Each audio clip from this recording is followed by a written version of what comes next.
So good to have you join us today. Hello and welcome to Business Daily. I'm Lee Ji-Eun. So let's get started with a look at today's highlights.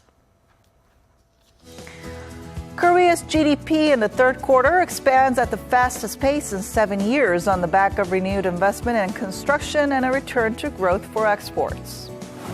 Japanese Prime Minister Shinzo Abe has scored a big election win while Chinese President Xi Jinping was handed a second term as the country's leader. So what lies in the future regarding their economic policies? We'll sit down with an expert to talk about this.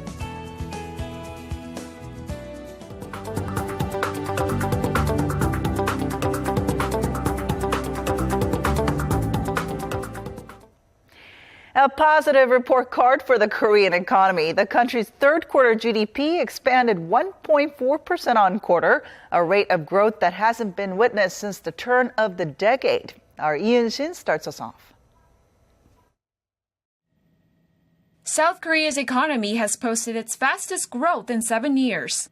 According to the Bank of Korea, between July and September, the nation's gross domestic product shot up 1.4% from the previous quarter. It's the biggest increase since the second quarter of 2010, when quarterly growth marked 1.7%. Thanks to solid shipments of semiconductors, automobiles, and chemical products, overall exports rose 6.1% during the third quarter, a record not seen since the 6.4% increase logged in the first quarter in 2011. For Asia's fourth largest economy, exports account for some 40% of GDP, and the country has been enjoying on-year double-digit export growth for 9 consecutive months now.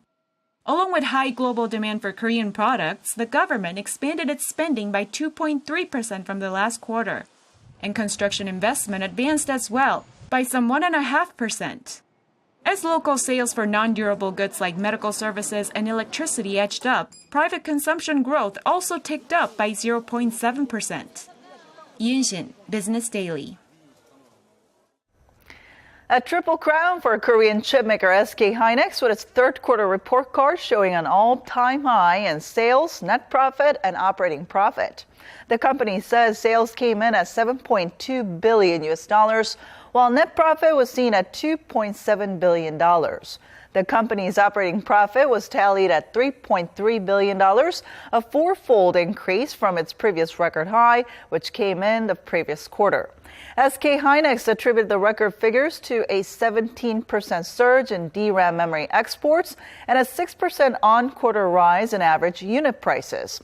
This was owed to high global demand for server products, with the firm hinting that rosy figures would continue in the near future. Samsung Electronics retained its position as the country's most valuable brand, with its value having doubled in 5 years. According to industry tracker Brand Finance, the tech firm's brand value stood at roughly $51.4 billion this year, up 12% compared to last year. It's also been named as one of the most valuable brands in India, beating other big names like LG and Sony. Brand Finance attributed Samsung's strong brand value to its record earnings posted this year, offsetting losses from its Galaxy Note 7 fiasco last year. In terms of Samsung's placing on a global scale, it was ranked as the world's 6th most valuable brand, followed by other tech firms like Google, Apple, and Amazon. Since the government's most recent measures to curb real estate speculation were announced on August 8th, the property has started to shrink. Our Elliot Kim tells us more.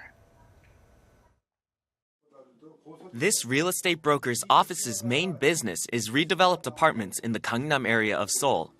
Since the announcement of the government's new household debt measures, the office has received less than half the number of purchase inquiries compared to before. In fact, most of the calls are from people who are asking how to handle the lack of funds in the future. Not that many people have the ability to pay for apartments in cash. According to the new lending rules, I have to check how much money they can get. Starting next year, new DTI ratio requirements will determine the principal amount and interest rate for all mortgage loans during the review process. People with multiple loans are effectively stuck, unable to secure further capital. Due to this, concerns of a real estate market cliff are mounting as demand continues to fall. Since the measures were announced on August 2nd, home sales nationwide have fallen 13% on month and 8% on year. Seoul's market has been hit especially hard, falling nearly 36% compared to a year earlier. If you consult landlords, in places where future demand will remain high, it's unlikely that a sudden plunge in prices will occur. However, observers fear the reduction in loan limits and guarantees may hurt the presale market even harder, impacting construction companies as well. Other factors like rising interest rates and lower reconstruction profits are also expected to cause a market shift away from using loans to purchase properties. It is important to note that the new household debt measures won't go into effect until January, so their impact could be diminished if people can secure new loans before the year is up. Elliot Kim, Business Daily.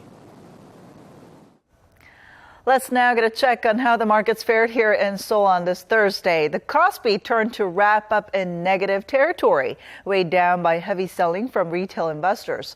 This despite good third quarter results by blue chip listings like Naver and SK hynix. At the closing bell, Korea's benchmark index closed down 0.48% at 2480.63. The tech-heavy Kosdaq also ended the day lower, falling 1.24% to finish at 680.61.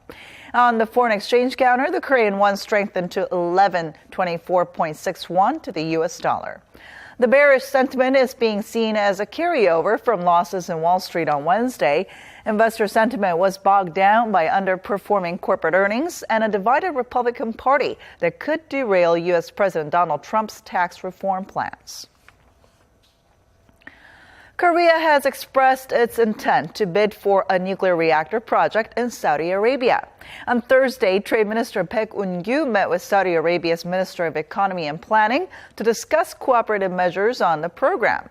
It includes a plan to build 2 commercial reactors by the year 2030, with Riyadh expected to announce the winning bid by the end of this year. The Korean minister stressed that Seoul has over 40 years of experience in the development and operation of nuclear reactors, both at home and abroad. He added that the government plans to support overseas projects in line with its vow to support local firms in the nuclear industry.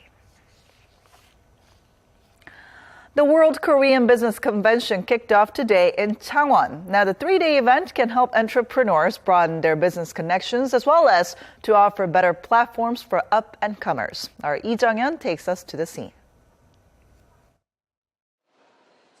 The 16th World Korean Business Convention is one of the biggest networking events for Korean businesses, bringing together around 3,500 Korean professionals from around the world. It opened on Wednesday in Changwon, a port city on Korea's southeastern coast, and President Moon Jae-in sent a video message to the opening ceremony congratulating the group. 창원에서 열리는 제16회 세계 한상대회 개막을 진심으로 축하합니다. 이번 한상대회가 참가한 기업들에게 새로운 비즈니스의 기회가 되고 우리 한민족의 경제 역량이 한 단계 도약하는 계기가 되길 바랍니다. The president added that he is especially interested in the branching out of young South Korean entrepreneurs onto the global stage and pledged that the government will offer more support for this cause. The convention includes networking seminars and events, as well as a job fair for those looking for opportunities with Korean-led companies around the world. Special lecturers include former United Nations Secretary-General Ban Ki-moon, as well as renowned business leaders such as LG Electronics Vice Chairman Cho Sung-jin and the CEO of Kakao, Im Ji-hoon. The convention will run for 3 days at the Changwon Exhibition Convention Center, with the closing ceremony taking place on Friday. Lee Jung-hyun, Business Daily. A public hearing on a possible amendment to the Korea-U.S. Free Trade Agreement will take place here in Seoul next month, shortly after President Donald Trump's 2-day visit. Seoul's Trade Ministry says the November 10th hearing is part of legal procedures the government must follow before holding talks with Washington.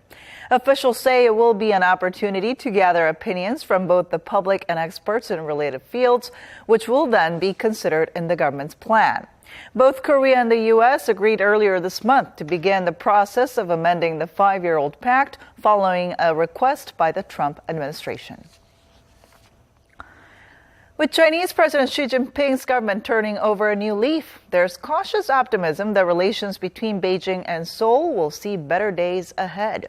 President Moon Jae-in sent a congratulatory letter to his Chinese counterpart on Wednesday while expressing his desire to meet in the near future. Xi was re-elected as China's leader at the end of the 19th Communist Party Congress earlier that day. With the refreshed Xi government set to re-establish itself on the global stage, conditions for diplomacy is expected. Both U.S. President Donald Trump's visit to the region and the APEC summit in Vietnam will occur in November. A senior official from the presidential office of Cheong Wa-dae told the Yonhap News Agency that there are efforts on both sides to arrange a summit between Moon and Xi at the APEC meeting. China's ban on group tours to Korea could be coming to an end after a travel agency in China's Hebei province started advertising new packages to Korea earlier this week. The travel agency in question is linked to the Hebei provincial government and requested anonymity due to sensitivities over that issue. Tourism operators in China have stopped selling travel packages to Korea since March, but the company is expecting those prohibitions to end in the near future. Another official noted that the ban seems to be thawing, and the new advertisements from smaller travel agencies is a good sign for Chinese tourism to Korea. Chinese President Xi Jinping has kicked off his second term as the leader of the world's second largest economy after the 19th Party Congress wrapped up this week. Meanwhile, over in Japan, Prime Minister Shinzo Abe's landslide election victory has given his Abenomics economic policy a new lease on life. So, what changes await Asia's two largest economies under the two leaders? Let's take a closer look. China's GDP rose to 80 trillion yuan, or roughly $12.1 trillion over the past 5 years, while maintaining its position as the world's second largest economy. Chinese President Xi Jinping made these remarks in a report to the 19th Communist Party Congress, which wrapped up on Wednesday. Xi added that such rapid growth was made possible as structural reforms in China's economy has made further headway. In fact, according to a recent Reuters poll, China's economy is likely to expand 6.8% this year, topping the government's growth target. As for future goals for the economy, Xi said he plans to help exporting firms to achieve international quality standards and create a profitable domestic market as well. Meanwhile, over in Japan, Prime Minister Shinzo Abe's ruling party won a landslide victory in recent elections, making Abe Japan's longest-serving prime minister. Experts say although it's too early to tell whether Abenomics has been successful in reviving the local economy, Abe has also passed a number of reform measures that may improve growth from this year on. And to tell us more about this, Professor Kim Se-wan from Ewha Women's University joins us in the studio today. So good to see you. Pleasure to be here. So how would you assess Chinese President Xi Jinping and Japanese Prime Minister Shinzo Abe's economic policies up until now? I have to say that the two leaders' economic achievement is more than expected under difficult situations inside and outside. Chinese economy has lots of structural problems, but President Xi's government is maintaining successfully over 6% of economic growth. And Japanese economy is under recession from early 1990s, and previous governments, almost all policy actions did not work. But it is true that Abenomics is refreshing Japanese economy. Now, President Xi spoke of a new vision to develop a modern economy. Now, what does this mean for China as well as the global economy? China is located at the center of global manufacturing chain. China is largest producer in light industries like shoes and textiles, and heavy and chemical industries like automobiles and plastics. In addition, Chinese government wants to move forward by investing in high-value and high-tech industries like IT, bio, and softwares. Beijing is targeting at least a 17% investment increase in these key industries from now on. So that means altogether, Chinese companies and economy will competing with both of developed countries like Germany and US and underdeveloped countries like India and Vietnam. Now, what were some of the other keywords that popped out of the China's 19th Communist Party Congress? It is very interesting that President Xi empathized Chinese own way socialism as a new philosophy in the new era. So the meaning of Chinese own socialism is that they are modifying traditional Marxism with the specific situations of China. So that means altogether China's state-running and government-ruling economic system is more intensified, and the role of the state-running corporations and commercial banks will be more important. Now let's shift over our focus in Japan. Prime Minister Shinzo Abe's landslide election victory obviously made headlines around the world over the weekend. Now, with this win, what can we expect in terms of Abenomics and where it's headed from here on out? It looks to me that Prime Minister Abe's victory in the election is much related to North Korea's threat with atomic bombs and missile tests. Actually, it is too early to talk about the success of the Abenomics because Japanese economy is experiencing less than 1% economic growth over the last 3 years. So since Prime Minister Abe has a great win in the last election, it is pretty sure that he will intensify his Abenomics policies further.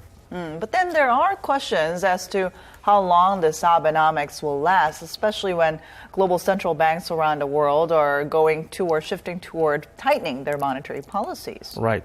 U.S. Federal Reserve decided to unwind quantitative easing from the last year, and it is also highly expected that they will hike the interest rate again in the middle of December. And also, European Central Bank's Chairman Mr. Draghi is saying the possibility of ending or exiting quantitative easing with higher inflations and recovering eurozones. If that continues, there is high possibility that Bank of Japan will reduce quantitative easing. But quantitative easing is one of the three arrows of Abenomics. There are two remaining arrows, which are active fiscal policies and structural reform. So these two remaining arrows will be more actively pursued.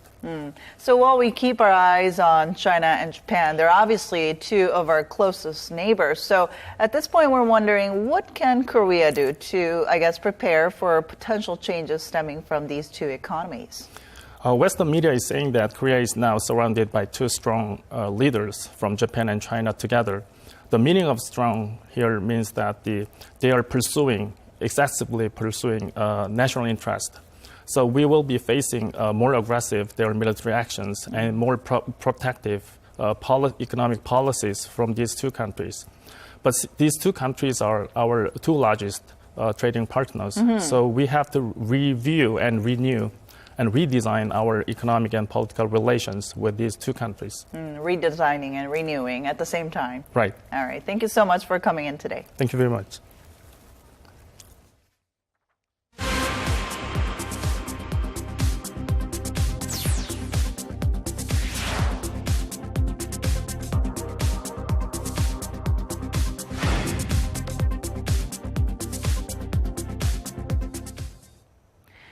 U.S.-bound travelers are set to face longer check-in and boarding lines as tougher security checks kick in starting Thursday.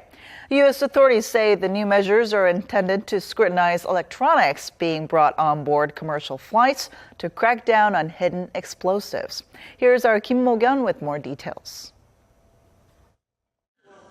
The tougher screening process includes security interviews at ticket counters or boarding gates. If this is done to every person heading to America, then boarding a plane would take a very long time, even more so if there are any so-called people of interest who need to be questioned further. This, in turn, could cause possible flight delays. Some 325,000 passengers on more than 2,000 commercial flights arriving daily in the United States are expected to be affected. A few months ago, the U.S. Transportation Security Administration asked 180 airlines in 105 countries to step up their passenger screening. That 120-day deadline falls on Thursday. Some airlines have asked their passengers to arrive at least an hour and a half before boarding to account for any additional delays. Others have announced that check-in desks would open 3 to 4 hours before departure for flights to the U.S. However, Korea's major carriers have managed to put off the new rules until next year. Korean Air and Asiana Airlines said the TSA had accepted their applications to postpone implementation until February 20th and April 24th, respectively. But passengers using low-cost carriers will be subject to tougher screening. Kim Mo-kyan, Business Daily. Korea's manufacturing industry, once the country's leading source of economic growth, has been going through a rough patch in the past few years. But despite the global economic slowdown and stiff competition with neighboring China, things are starting to look up. In the era of Fourth Industrial Revolution, manufacturing has been given a new facelift with the adoption of new technology and added value. Let's take a look.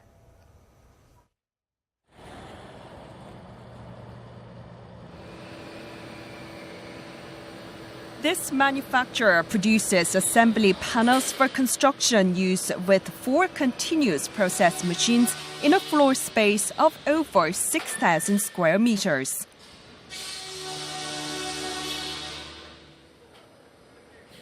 The company was launched in 2005, but the business went through a few rough patches and remains unsettled today due to the stagnating manufacturing industry.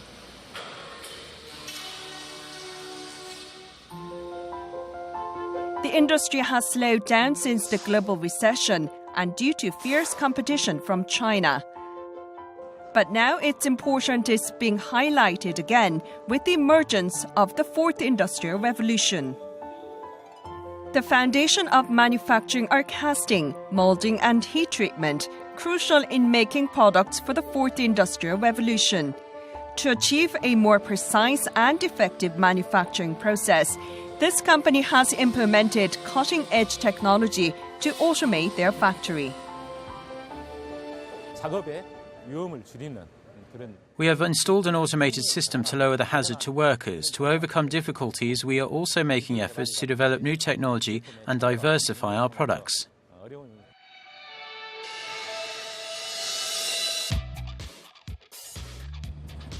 Gwangyang Bay is a mecca of the steel, machinery, and fabricated metal industries in Korea.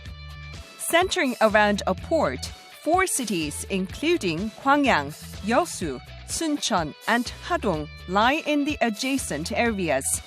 Since Gwangyang Steelworks was built in 1987, related industries began to grow.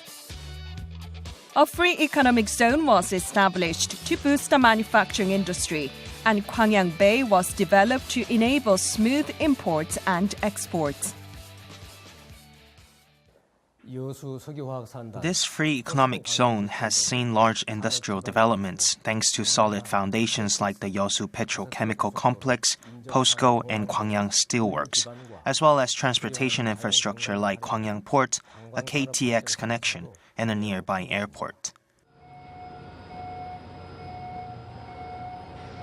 Located in the middle of Japan, China, and Russia, Gwangyang Port is the gateway to both the greater Asian continent and the sea. On the back of cheap cargo fees and surrounding infrastructure, the port has become Korea's 3rd busiest by volume.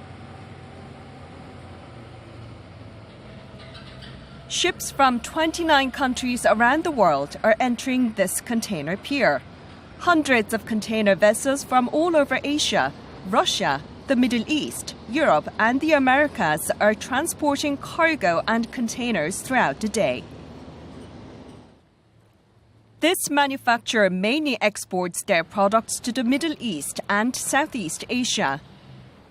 Here, large modules that are used as oil refinery control rooms are being manufactured.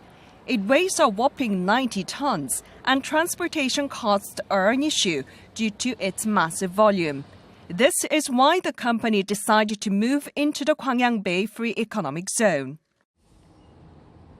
Thanks to tariff exemptions on imports and exports, more and more foreign businesses are entering the complex. It leads to more opportunities abroad for local manufacturers, helping overall business expansion. We're moving all of our Seoul factories to Gwangyang Port by the end of this year. By establishing our foundation in Gwangyang Port, we can improve on our competitiveness, including lower distribution costs. We hope to conduct more active business on the international stage. Korea's manufacturing sector has gone through a golden age of growth. With a solid foundation of experience and technology already in place, many are hopeful that the industry will once again become a new growth engine to lead the country's economy in the era of Fourth Industrial Revolution.